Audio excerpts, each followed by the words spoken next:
everybody, it's Laura here again, and today we're going to learn an exercise called the breaststroke. And there's a lot going on in the breaststroke, so this video will probably be just a hair longer than the typical ones that we see, just because there's so much to talk about to get this really right, okay? So let's start by thinking a little bit about the scapula, which are the shoulder blades, and how we stabilize those in Pilates.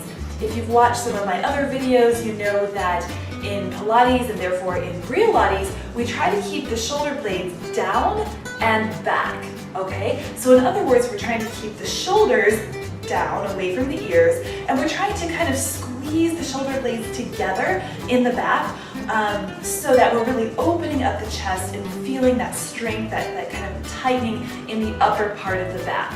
So you want to keep that in mind as a backdrop for this exercise, because that's one of the really important things that is going to be going on. So to start out with, before we even get into the position for doing the exercise, I just want you to place your arms, right here into your sides by your shoulders.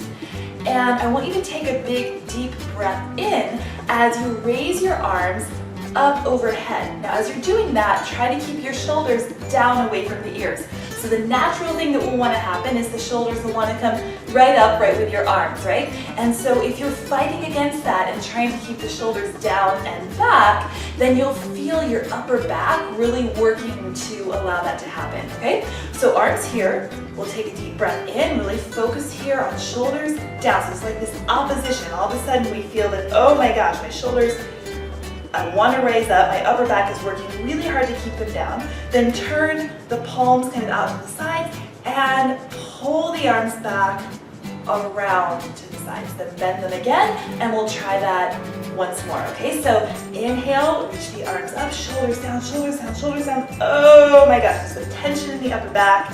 And then we're going to pull the arms around and keep them really strong here, like we're fighting against some tension, some resistance, okay?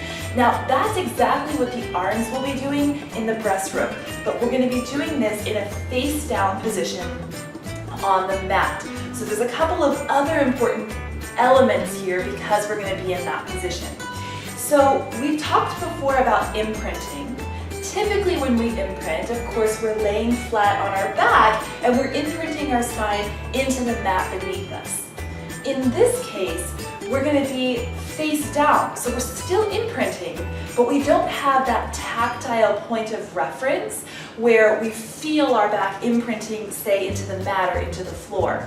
Instead, we're going to have to imprint into some sort of imaginary wall that's sitting right above us in this particular case, okay? So you're going to have to do it just by kind of imagining that there's something right there that you're imprinting into as opposed to actually having, again, that tactile point of reference, okay? So that's going to be important because it's going to help to stabilize the hips as well as protect the low back when we actually do the exercise. So really important that we imprint. So let's try that part. Let's try just imprinting, okay? So let's get into that face down position. We want the feet to be just about shoulder width apart here.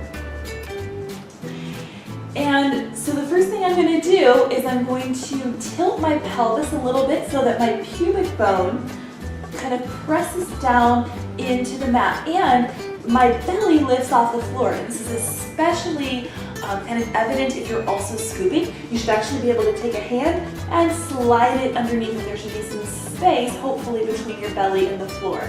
Now, if there's not like an actual defined space, that's okay, but just make sure that at least you feel that lifting sensation, that the belly is not just kind of resting on the floor, okay? That it feels like it's being lifted up toward the spine and the pelvis is tilted and we have the low back kind of pressing up toward the ceiling, okay? So all of that's in place. The other part of the imprint, of course, is the neck, the cervical spine. And so you want to keep in mind that in this exercise, we're going to be kind of up off of the mat like this, and you don't want your head to be out of alignment. So if you're looking forward like that at what's going on in front of you, then your neck is going to be hyperextended and it's just going to cause pain up there, and it's not exactly what we want. So instead, what we're going to do is we're going to try to keep our eyes like right here in front of us, like 2 inches in front of us on the mat. So that's where we're looking. That will help keep your neck in alignment, especially when you pair that with a chin tuck. All right, so again, a lot going on. So let's see if we can just get into this scooped position here. Place the arms at the sides. The elbows are going to be tucked into the sides of the body, and the forearms will be resting down on the mat. Again, you're looking 2 inches in front of you. You're trying to imprint with the spine, tuck the chin, keep the belly lifted off the floor, and make sure you're scooped here. Now inhale to prepare, and exhale, gently raise the arms up off of the floor, but try to keep everything else nice and still, so nothing else changes or moves. Hold here, and inhale again, and exhale. We're just going to hold here for a moment. All right, now let's try to combine that with the arm movement that we did a moment ago. So it's inhale, reach forward. So the arms are coming right next to the ears. Shoulders are staying down and back. We're going to turn the palms out and then exhale. Bring the arms back around to the sides. Imagine we're pulling something really, really heavy. Bend the elbows, and now inhale again, reach out, shoulders down and back, turn the palms, exhale to the side, bend the elbows, inhale forward, let's try one more, and exhale back, okay?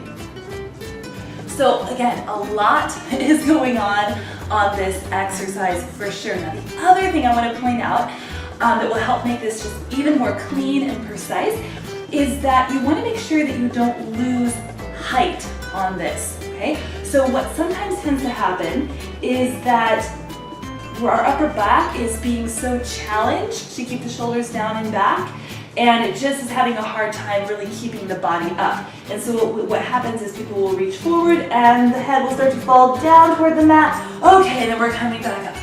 And then we're kind of coming in and the arms are pulling the body out and it's falling down toward the mat. And we want to avoid that if we can, okay? Avoid that if possible.